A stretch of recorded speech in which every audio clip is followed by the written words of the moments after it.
Chapter 16 of The Finding of Jasper Holt by Grace Livingston Hill. This recording is in the public domain. Chapter 16 The tournament was set for the day before Jean started home. It was to be a great event, the biggest thing the town of Hawk Valley could devise in the way of entertainment for its most honored guests. It was an all-day affair, with contests and games of every kind, races and matches, and a big procession, with every one wearing the gayest and most fantastic garments the resources of the town afforded. The climax of the program was to be late in the afternoon, when the great feats of riding were performed and the prizes and wreaths given out to the victors. The highest honor had been allotted to Jean, for she had been selected to give out the prizes and crown the victor of the final riding contest. It had been the custom heretofore, in other similar contests, that a lady so honored should ride once around the running track in company with the victor, and share with him the triumph of the occasion. Great was the eagerness of all the young men to win this privilege on this occasion, for Jean's delicate beauty and sweet, gentle ways had made her most popular, and everyone was striving for the privilege of riding with her and being crowned by her fair hand. All in a friendly way there had been much merriment about it, much betting and chaffing, much practising of horsemanship, much boasting, and many a gallant gentleman had besought her to wear his flowers on the gala day, that he might stand the better chance of winning. But Jean had smiled upon them all and would promise none. She took it all as a beautiful piece of pleasantry in her honor, though sometimes she was secretly distressed at the earnestness with which many of her admirers pressed their suit. They were splendid fellows, all of them, and it was hard to be refusing and disappointing them all the time. Hard, too, it was to disappoint her sister Eleanor continually, who was an enthusiastic matchmaker and felt real chagrin that her beloved sister should go back home from all that adulation, still apparently heart-free, when she had been given so many perfectly good chances to fall in love. Eleanor would have liked nothing better than to have Jean marry and settle out near herself. Then the father and mother would eventually come, of course, and the family would be reunited. It was most aggravating to her that Jean remained so unimpressionable. The day before the tournament, great boxes of flowers began to arrive for Jean, embarrassing her with their riches, profusion, and costliness. Orchids and lilies, gardenias and roses of rare varieties, carnations, jessamine, even delicate wildflowers and wonderful poppies. Each admirer had spent much thought and care upon his offering, hoping to have it chosen for wearing upon the great occasion, and each had tried to have his flowers unusual and noticeable enough to draw her choice away from all others. With each great box came card or note, sometimes letter, bearing the name and earnest plea of the giver, 3 even offering themselves with their flowers. Jean stood among her blossoms, her cheeks vying with the roses, her eyes as starry as the lilies, distressed and touched, but not quite pleased. It was terrible to her that she seemed to have wrought such havoc in the hearts of men. Eleanor and the children hovered excitedly around, far more pleased than Jean over the honors that were heaped upon her. Eleanor talked in a high, sweet soprano about the merits of the different flowers, and the reasons why each should be worn in preference to the others. There were the captain's orchids! So expensive, poor fellow, and he was so handsome! Eleanor always ended with the captain where she had begun. It was plain that Eleanor favored the captain most mightily. Jean stood and touched the flowers tenderly, compassionately, as though in some way they were human things that had been cheated into coming without a cause, as she might have looked at and touched something very beautiful that did not belong to her.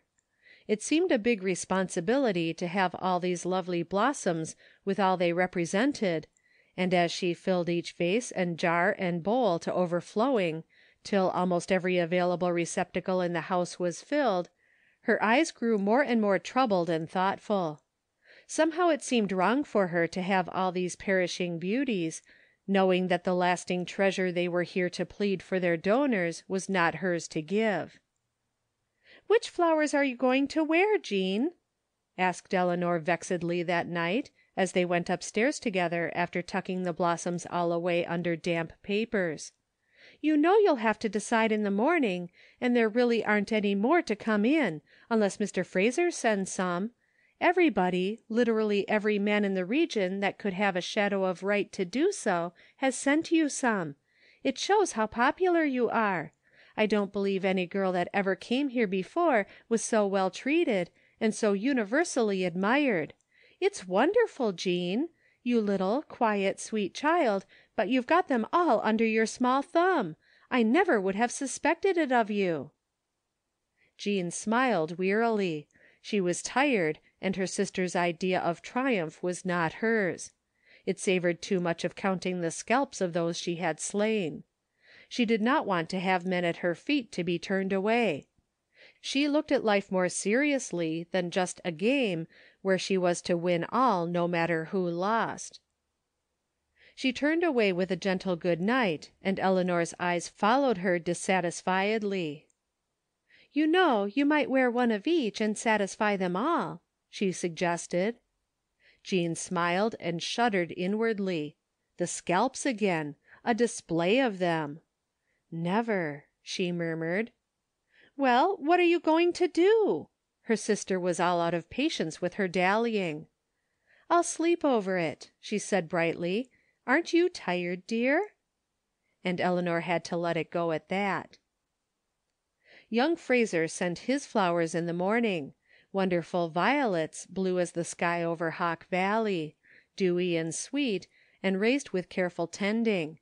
And there were more roses from several men at a distance who had not been reckoned upon.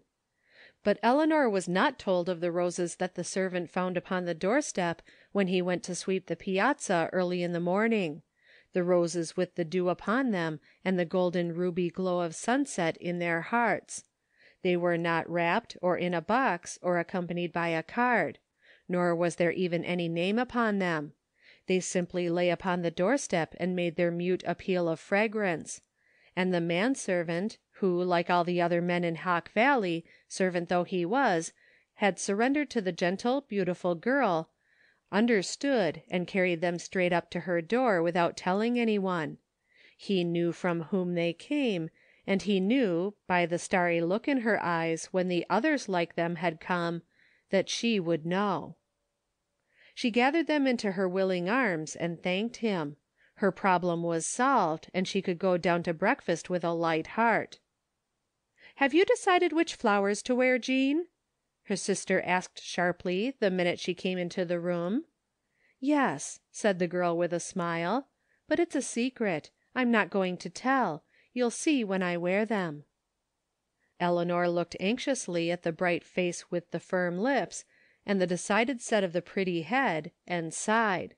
She knew she would have to wait.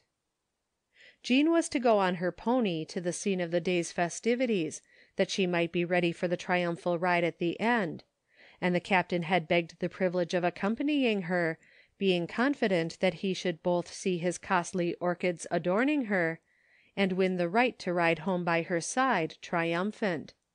It seemed to him that in that case it would be but a short way to the other heights he hoped to attain. He arrived at the house on the minute appointed, but Jean, usually punctual, kept him waiting.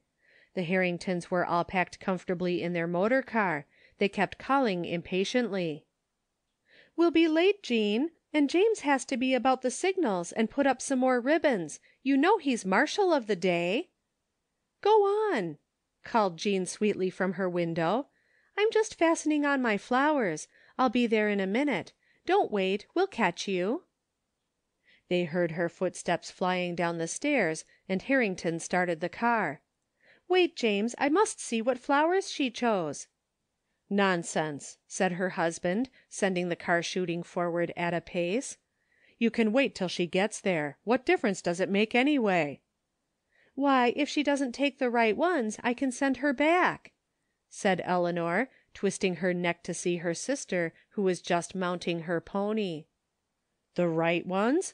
You don't know which ones you want her to wear yourself. You've said so a dozen times this morning," laughed her husband jeeringly. "Well, I know, but there are some quite impossible ones, you know, and Jean is so queer and unconventional. It would be just like her to wear John Beard's poppies because she felt sorry for him on account of his lameness. She always was that way. Mamma let her choose a canary when she was little, and she chose a poor little faded thing that wouldn't sing a note, because she said it wasn't pretty like the others and would enjoy a nice cage." "Well, I guess you'll have to let her choose her own husband anyway. She's got to live with him, and she's got a big will of her own." "I know," said Eleanor, sighing. "I shall be relieved when she gets safely married. Mamma is so shut in that she doesn't realize how unworldly Jean is. But James, I do wish you'd slow up a little. I must see those flowers. Betty dear, can you tell what they are Aunt Jean is wearing?" The little girl craned her neck. "I think they're just roses, Mamma," said Betty indifferently. "Roses? Are you sure, child? Aren't they orchids? The poor Captain! But there were multitudes of roses. I wonder whose they are." They had turned into the main street now. Banners were flying and a band playing martial music. The question of the flowers must perforce become a side issue, for there were numberless little things to be decided, and Mrs. Harrington was consulted many times before she finally mounted the grandstand and took her seat among the prominent people of the place, looking around with satisfaction to see Jean ascending the steps followed by the handsome Captain, whose dejected face still showed his disappointment about the orchids. For the moment she was too much taken up with the Captain to look closely at the wonderful roses that Jean wore. Then suddenly she turned her attention to them. Where had she seen roses like those? Who could have sent them? Then memory leaped on duty. Roses yellow as gold and with the heart of ruby. Holt's Golden Sunset.